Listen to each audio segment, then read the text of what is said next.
गुरु प्यारी साध संगत जी, स्वागत है आपका अपने चैनल गुरु नानक साखी में। आशा करते हैं दोस्तों आप सभी अच्छे और स्वस्थ होंगे। आज हम एक ऐसी कहानी सुनाने जा रहे हैं जिसको सुनकर आपको ये पता लग जाएगा कि दुख कितने ही बड़े क्यों ना हो, लेकिन हमें कभी हार नहीं माननी चाहिए। तो चलिए दोस्तों, ज्यादा समय ना गवाए, आज की यह वीडियो शुरू करते हैं। अरावली की पहाड़ियों की छाया में, जहां सूरज की अथक निगाहों से धरती फट जाती है और मानसून रक्षक और संकट दोनों होता है, मीरा राजस्थान के खेरवाड़ा गांव में रहती थी। 22 साल की उम्र में उसने अपने परिवार के सपनों का बोझ और उनके नुकसान के जख्मों को धोया। उसके दिन भोर से पहले शुरू होते थे। 1 किलोमीटर दूर एक कुएं से पानी लाना उसके नंगे पैर पथरीले रास्ते पर सख्त हो जाते थे। बाल्टी की रस्सी उसकी हथेलियों में चुभती थी, लेकिन उसने कभी शिकायत नहीं की। शिकायत करना एक विलासिता थी जिसे वो बर्दाश्त नहीं कर सकती थी। मीरा के पिता शंकर एक किसान थे जो 3 साल पहले सूखे की वजह से अपनी जमीन और अपनी आत्मा को सूखा देने तक अडिग मिट्टी से थोड़ी बहुत फसल उगाते थे। उन्होंने स्थानीय साहूकार भानु लाल से अगली फसल के साथ चुकाने का वादा करके कर्ज लिया। फसल कभी नहीं आई। तनाव के कारण शंकर का दिल टूट गया, जिससे मीरा, उसकी मां कमला और उसका छोटा भाई अर्जुन एक ऐसे कर्ज का सामना करने लगे जो खरपतवार की तरह बढ़ता गया। भानुलाल की छाया उनके मिट्टी की दीवारों वाले घर पर मंडरा रही थी। हर बार आने पर उसकी मांगें और भी तीखी होती जा रही थीं। पिछले महीने उसने कहा था, दिवाली तक पैसे चुका दो, नहीं तो मैं जमीन ले लूंगा। उसकी सोने की अंगूठियां चमक रही थीं जब उसने हाथ हिलाकर कहा। कमला एक दिहाड़ी मजदूर के रूप में काम करती थी। सड़क निर्माण के लिए पत्थर तोड़ती थी। हथौड़े के वजन से उसके हाथ टेढ़े हो गए थे। बमुश्किल 15 साल का अर्जुन बकरियां चराने के लिए स्कूल छोड़कर चला गया था। शिक्षक बनने का उसका सपना जीवन यापन की मांगों के नीचे दब गया था। मीरा गांव की महिलाओं के लिए कपड़े सिलती थी। उसकी उंगलियां सुई और धागे से काम करती थीं, लेकिन उनकी कमाई उनके कर्ज की बाढ़ के सामने बहुत कम थी। उनके दुखों का पहाड़ बढ़ता जा रहा था। शंकर के लिए दुख, लगातार कर्ज, जब भोजन में सिर्फ रोटी और नमक था तब की भूख। फिर भी मीरा की गहरी और स्थिर आंखों में एक चिंगारी थी जो बुझने को तैयार नहीं थी। एक सुबह जब सूरज की रोशनी पहाड़ियों को सुनहरे रंग में रंग रही थी, मीरा अपने घर के बाहर बैठी थी। फटे हुए कुर्ते की सिलाई कर रही थी। कमला काम से लौटी, उसका चेहरा थकावट से भरा हुआ था। भानुलाल आज साइट पर आए थे। उन्होंने धीमी आवाज में कहा, वे कहते हैं कि हमारे पास 2 महीने हैं। मीरा, हम क्या करेंगे? हमारे पास सिर्फ जमीन है। मीरा की सुई रुक गई। जमीन मिट्टी से कहीं ज्यादा थी। ये शंकर की विरासत थी, उनकी पहचान का आधार। इसे खोने का मतलब होगा खुद को खोना। हम कोई रास्ता निकाल लेंगे माँ, उन्होंने कहा, हालांकि उनका दिल कांप रहा था। हम हमेशा ऐसा करते हैं। उस शाम मीरा गांव के मंदिर में चली गई, जो दुर्गा को समर्पित एक छोटी पत्थर की संरचना थी। उसने एक दिया जलाया जिसकी लौ हवा में टिमटिमा रही थी और अपनी हथेलियां आपस में दबा ली। माँ दुर्गा, मुझे शक्ति दो, उसने फुसफुसाते हुए कहा। मुझे कोई रास्ता दिखाओ। देवी की रंगी हुई आंखें उसकी आंखों से मिलती हुई लग रही थी, भयंकर और अडिग। मीरा बिना किसी उत्तर के चली गई, लेकिन उनका संकल्प बारिश के बाद धरती की तरह कठोर हो गया। अगले दिन उन्होंने एक एनजीओ द्वारा संचालित पड़ोसी गांव में एक महिला सहकारी के बारे में सुना, जो महिलाओं को जयपुर के बाजारों में बेचने के लिए हस्तशिल्प बनाने का प्रशिक्षण देती है। सहकारी संस्था ने छोटे मोटे व्यवसाय शुरू करने के लिए कम ब्याज पर ऋण देने की पेशकश की। मीरा के दिमाग में विचार चल रहे थे। उसकी सिलाई का हुनर ही उसकी ताकत थी। क्या वो उसे कुछ और बना सकती थी? यात्रा कठिन थी। 4 घंटे की बस यात्रा, जिसमें उनके पास पैसे नहीं थे। स्वीकृति की कोई गारंटी नहीं थी, लेकिन आत्मसमर्पण कोई विकल्प नहीं था।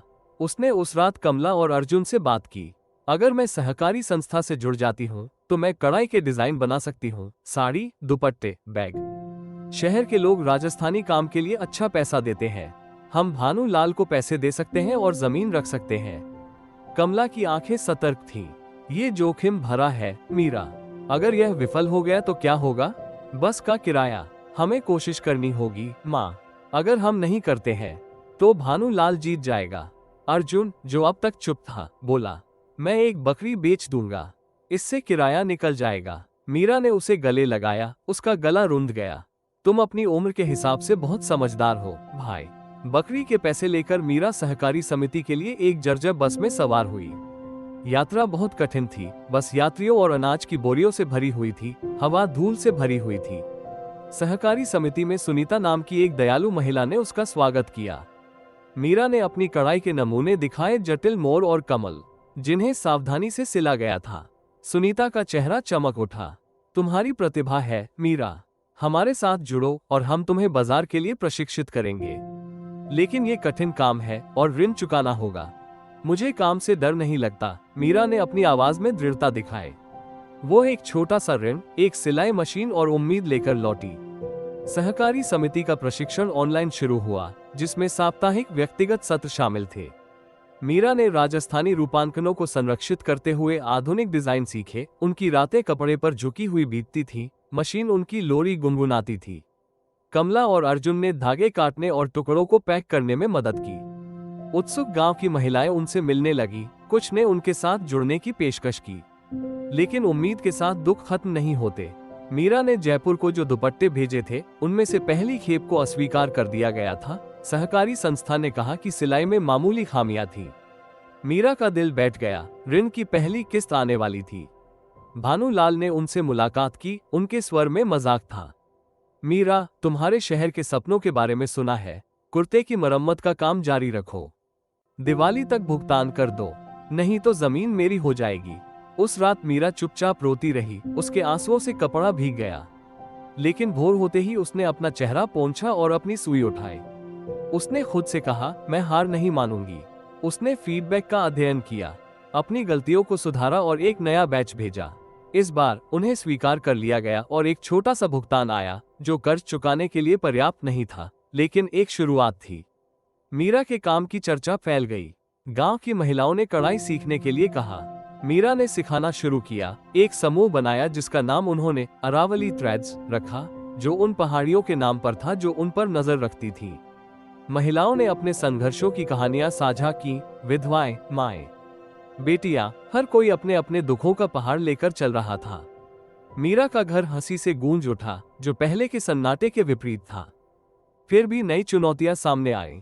सहकारी के प्रशिक्षण सत्रों के लिए मीरा को अक्सर यात्रा करनी पड़ती थी, जिससे उनकी बचत खत्म हो जाती थी।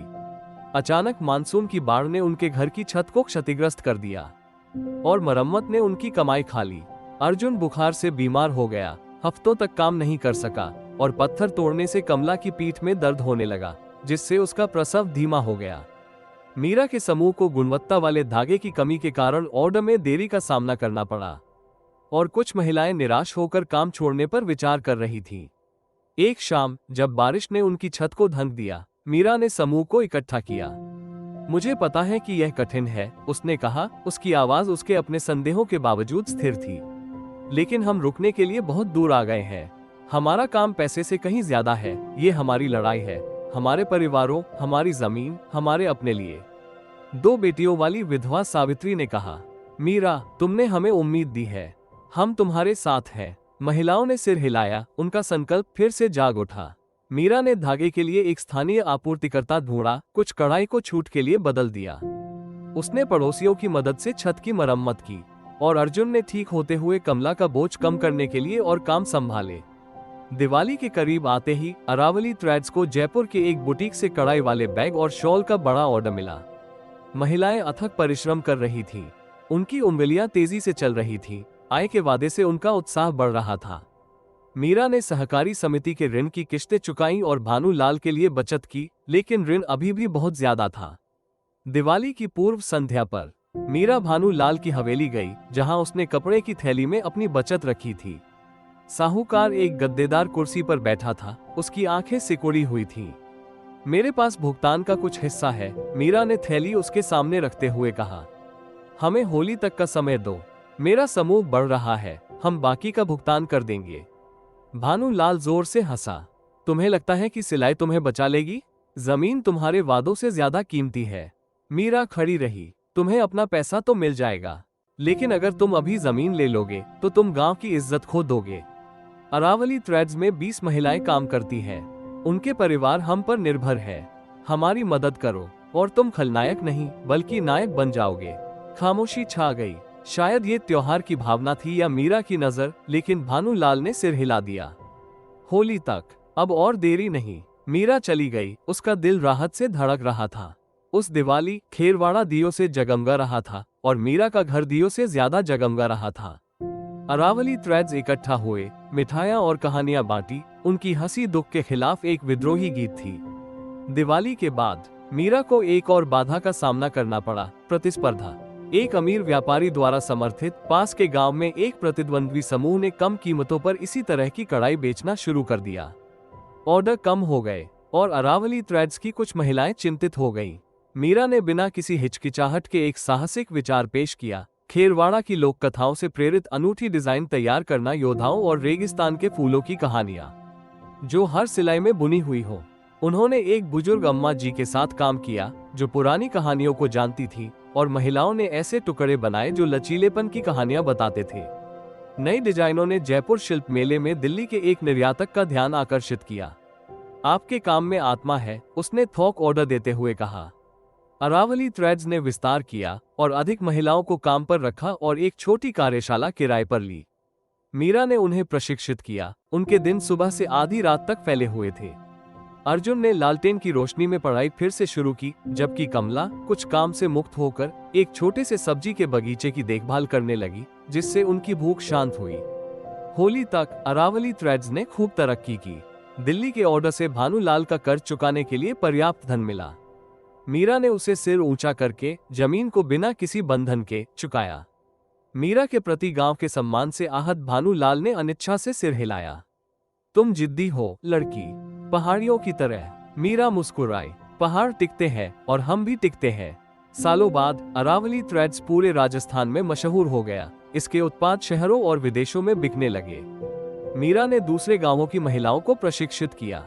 उनकी कहानी उन लोगों के लिए एक प्रकाश स्तंभ थी जो अपने दुखों के पहाड़ से जूझ रहे थे।